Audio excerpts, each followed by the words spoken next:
Muy buenas a todos y bienvenidos al análisis y explicación de los artículos 21 y 22 de la Ley 40/2015 del régimen jurídico del sector público orientado para opositores.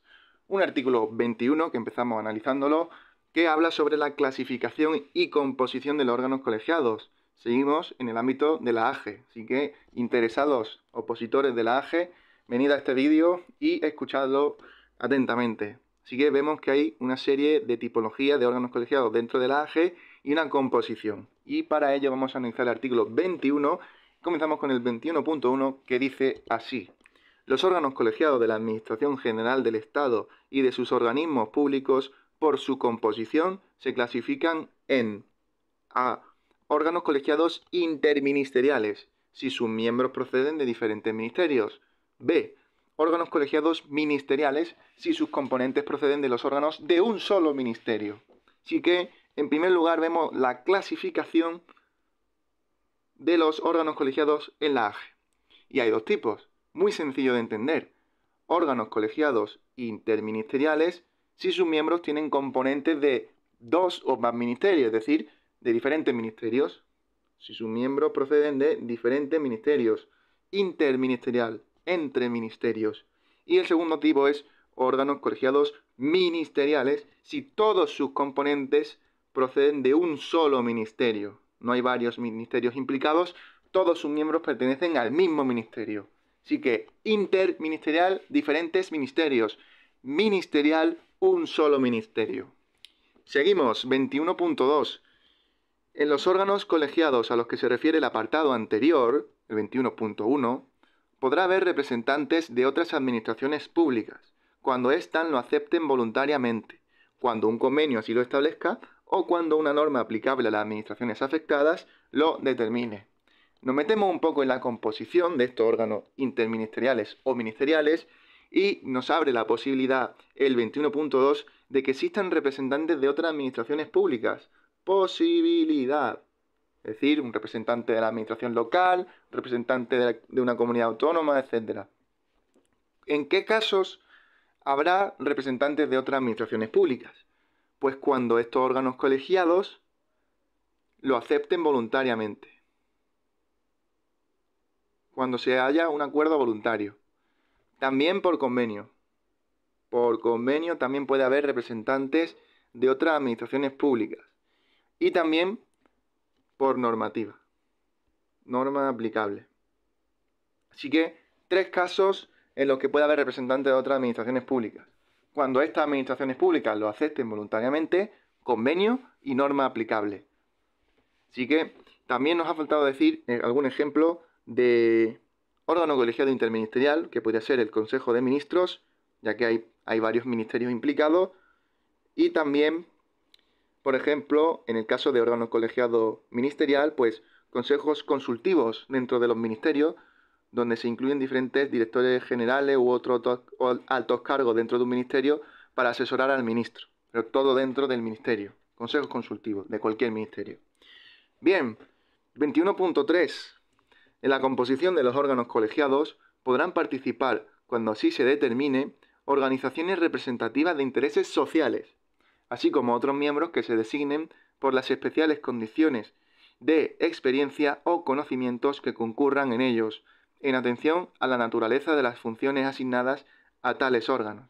Así que podrán participar, otra posibilidad, esos famosos órganos colegiados sociales. Bueno, mejor dicho, no, aquí no nos referimos a eso. Nos referimos a organizaciones representativas de intereses sociales, no nos confundamos. Podrán participar estas organizaciones sociales, así como otros miembros, otro tipo de miembros, que por su experiencia o conocimientos, pues sea conveniente que asistan, en función de la naturaleza de las funciones de esos órganos. Así que esas organizaciones representativas de intereses sociales podrían ser sindicatos, asociaciones empresariales, ONGs, y pueden participar, pues en esos casos, por su experiencia, conocimiento, sea necesario o se considere necesario su participación. Bien, pasamos al 22, el 21 como veis es muy sencillo, y pasamos al 22 que habla sobre el nacimiento la evolución y la muerte de los órganos colegiados, es decir, la creación, modificación y supresión de órganos colegiados. Y sin más dilación, pues comenzamos con el 22.1, que dice así: la creación de órganos colegiados de la Administración General del Estado y de sus organismos públicos solo requerirá de norma específica, con publicación en el Boletín Oficial del Estado en los casos en que se les atribuyan cualquiera de las siguientes competencias. Así que, para la creación, estamos hablando en primer lugar de la creación. Para la creación, pues, es necesario un marco legal concreto, es decir, hace falta una norma específica y debe publicarse en el BOE, con publicación en el BOE. Estamos en el ámbito de la AGE, por tanto tiene sentido que se publique en el Boletín Oficial del Estado. Y en los casos, no en todos los casos, sino hace falta norma específica y publicación en BOE cuando se le atribuyan alguna de las siguientes competencias. Alguna de las 3, o 2 de 3, o todas. Pero con que alguna concurra es suficiente. Así que cualquiera de las siguientes competencias. Bien, en primer lugar, competencias decisorias. Estas son competencias que implican tomar decisiones finales o vinculantes. En este caso, los órganos colegiados tienen la capacidad de decidir sobre asuntos importantes. Bien, B. Competencias de propuesta o emisión de informes preceptivos que deban servir de base a decisiones de otro órgano administrativo. Así que, importante lo de preceptivo. Propuesta o emisión de informes preceptivos. Estos órganos colegiados no toman decisiones finales, pero emiten propuestas o informes que son necesarios y deben ser considerados antes de que se tome una decisión final en una materia específica. La propuesta o informe, por tanto, tiene un carácter preceptivo, lo que significa que la autoridad que toma la decisión debe tener en cuenta ese informe o propuesta. Bien, y la tercera competencia es la competencias de seguimiento o control de las actuaciones de otros órganos de la Administración General del Estado. Así que, competencias de vigilancia. Se refiere a la capacidad de estos órganos para supervisar el funcionamiento y ejecución de políticas o decisiones tomadas por otros órganos o administraciones. Esto implica una función de monitoreo para asegurarse que esas decisiones o acciones se están llevando a cabo correctamente. Así que estos son los tipos de órganos colegiados según sus competencias, que deben tener una norma específica para su creación y debe publicarse eso en el BOE. Bien, seguimos con el 22.2. En los supuestos enunciados en el apartado anterior, la norma de creación deberá revestir la forma de Real Decreto, en el caso de los órganos colegiados interministeriales cuyo presidente tenga rango superior al de director general. Orden ministerial conjunta para los restantes órganos colegiados interministeriales y orden ministerial para los de este carácter. Así que vemos que la norma de creación puede tener 3 disfraces, según el tipo de órgano colegiado que se esté creando. En el caso de que estemos creando, caso A, órganos colegiados interministeriales, cuyo presidente tenga un rango superior al de director general. Posible pregunta de examen bien rebuscada. Ya veremos las jerarquías que hay entre directores generales, subdirectores generales, secretarios generales. Todas estas figuras las veremos más adelante en la Ley 40. Pero lo único que tenéis que saber aquí es que el órgano colegiado interministerial, cuyo presidente tenga más fuerza, tenga un rango más superior que el de un director general, pues la norma de creación tiene que revestir la forma de Real Decreto. Bien, segundo caso, caso B podríamos llamarlo, caso de que se cree un órgano colegiado interministerial, pero con un presidente de un rango inferior al que hemos dicho. Restantes órganos colegiados interministeriales, pues en este caso la norma de creación reviste la forma de orden ministerial conjunta. Orden ministerial conjunta, claro, interministerial, pues conjunta también. Y luego hay un tercer caso, un tercer grupo de órganos colegiados, que son los órganos colegiados ministeriales. Los que hemos dicho, ministeriales de un solo ministerio, que se refieren a este carácter en la Ley 40. Y reviste la norma de creación reviste la forma de orden ministerial, a secas, sin la palabra conjunta. Orden ministerial.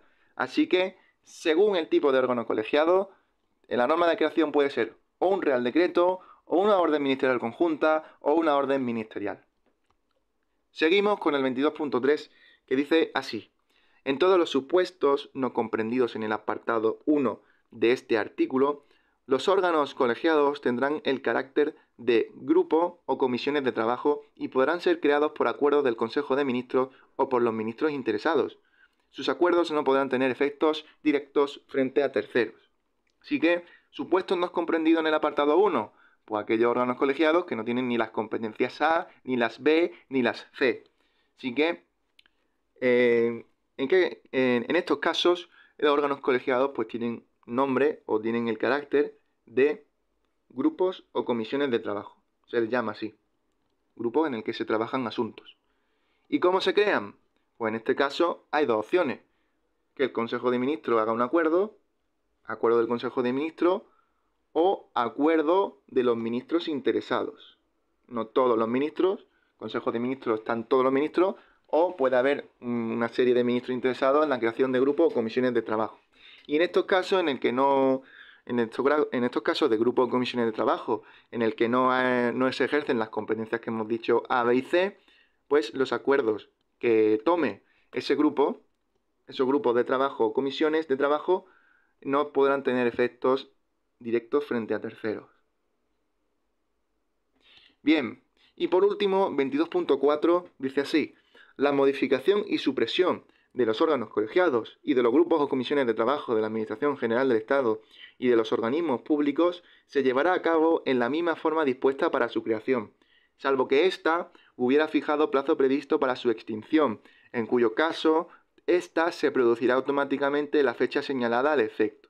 Así que ahora hablamos de la modificación y de la muerte, la supresión de los órganos colegiados o grupos o comisiones de trabajo.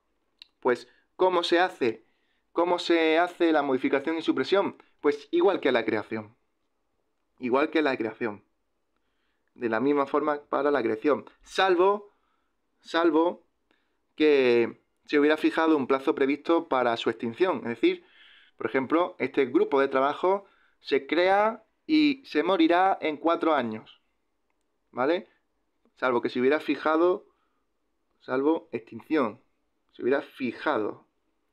En cuyo caso, la supresión se produce automáticamente en la fecha señalada. Así que se produce automáticamente y no hace falta publicar nada. Se extingue. Así que sin más, queda analizado estos artículos 21 y 22. Hemos terminado la sección de órganos colegiados en el ámbito de la AGE. Así que en estos últimos artículos, de nuevo, especial hincapié para esos opositores de la AGE. Hemos hablado tanto de la clasificación y composición de órganos colegiados y también de la creación, modificación y supresión. Artículos sencillos de entender. Así que sin más, nosotros nos vemos ya en el próximo vídeo, que será el del artículo número 23. Un saludo.